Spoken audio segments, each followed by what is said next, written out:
بسم اللہ الرحمن الرحیم۔ تمام بھائی اور بہنوں کو السلام علیکم۔ ناظرین گرامی، صادق رحمۃ اللہ علیہ سے روایت ہے کہ بنی اسرائیل میں ایک دیندار شخص تھا جس کا معاملہ خدا کے ساتھ اچھا تھا، اور اس کی ایک عورت تھی جو نہایت ہی خوبصورت تھی۔ اس دیندار شخص کو اس پر کسی وجہ سے بدگمانی ہو گئی، چنانچہ جب کبھی یہ دیندار شخص باہر جاتا تو گھر کا دروازہ باہر سے بند کر کے جاتا۔ ایک مرتبہ ایسا اتفاق ہوا کہ کسی جوان مرد سے اس کی بیوی کی آنکھ لڑ گئی۔ وہ ایک دوسرے سے محبت کرنے لگے، مگر باہمی معاملات کی بظاہر کوئی صورت نہ تھی۔ عورت نے کسی ذریعے سے باہر کے تالے کی ایک کنجی بنوا لی اور اس نوجوان کو بھجوا دی۔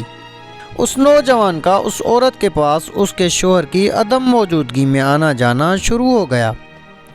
رات اور دن میں جب کبھی اس کو موقع ملتا وہ دروازے کا تالا کھول کر اس کے پاس آ جاتا۔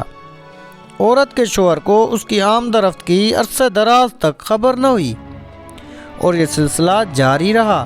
اس کا شوہر چونکہ ایک عابد و زاہد شخص تھا تو اس کو خود بخود یہ احساس ہوا کہ اس کی عورت اس سے کچھ کنارہ کشی اختیار کرنے لگی ہے۔ چنانچہ اس نے اس خدشے سے عورت کو مطلع کر دیا اور کہا کہ مجھے اس وقت اطمینان ہو سکتا ہے جب کہ تو اپنی عفت و عصمت پر حلف اٹھا لے گی۔ عورت اس پر راضی ہو گئی اور کہنے لگی کہ جب آپ کا جی چاہے مجھ سے حلف لے لیجئے۔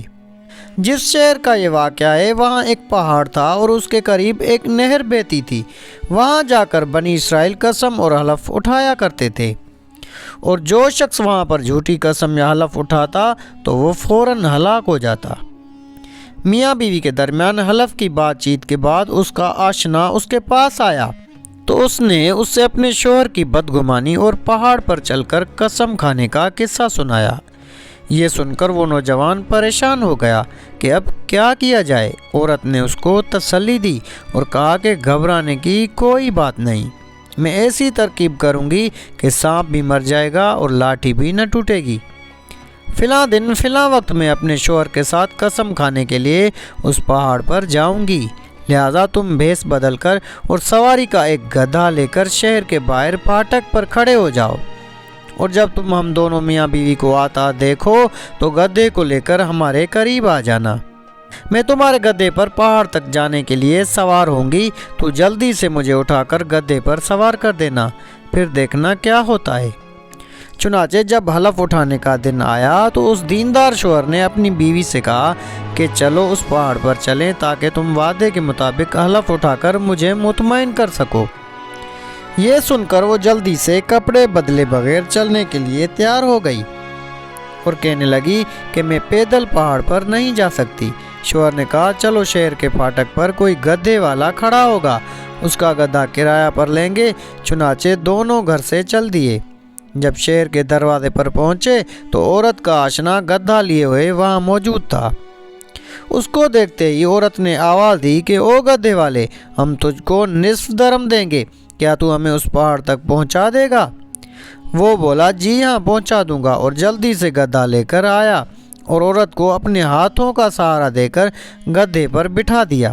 آگے آگے گدھا جا رہا تھا اور پیچھے پیچھے عورت کا شوہر اور وہ مصنوعی گدھے والا چل رہا تھا۔ جب پہاڑ آ گیا اور گدھے سے اترنے کا وقت آیا تو عورت نے اس بے روپیے کو آواز دی کہ گدھا پکڑے اور مجھ کو اتارے۔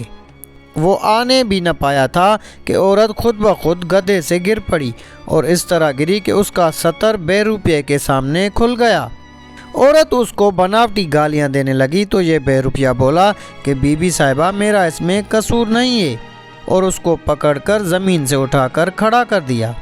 اس کے بعد وہ پہاڑ چڑھے اور جب اس جگہ پر پہنچے جہاں قسم کھائی جاتی تھی تو عورت نے اپنے ہاتھ سے پہاڑ کو پکڑ لیا اور شوہر کی طرف مخاطب ہو کر قسم کھا کر کہنے لگی کہ جب سے تمہارا اور میرا ساتھ ہوا ہے تب سے آج تک مجھے سوائے آپ کے اور اس گدھے والے کے کسی نے ہاتھ نہیں لگایا اور نہ دیکھا ہے، چونکہ یہ قسم ظاہر میں سچی تھی کہ سوائے اس کے شوہر اور اس بے روپیے کے کسی تیسرے شخص نے اس کو چھوا تک نہیں تھا۔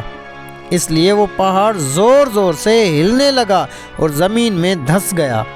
اور بنی اسرائیل اس کو بھول گئے، اسی لیے خدا تعالیٰ نے فرمایا ان مشرکین کی سازشیں ایسی تھیں جن سے پہاڑ بھی اپنی جگہ سے ہل جائے۔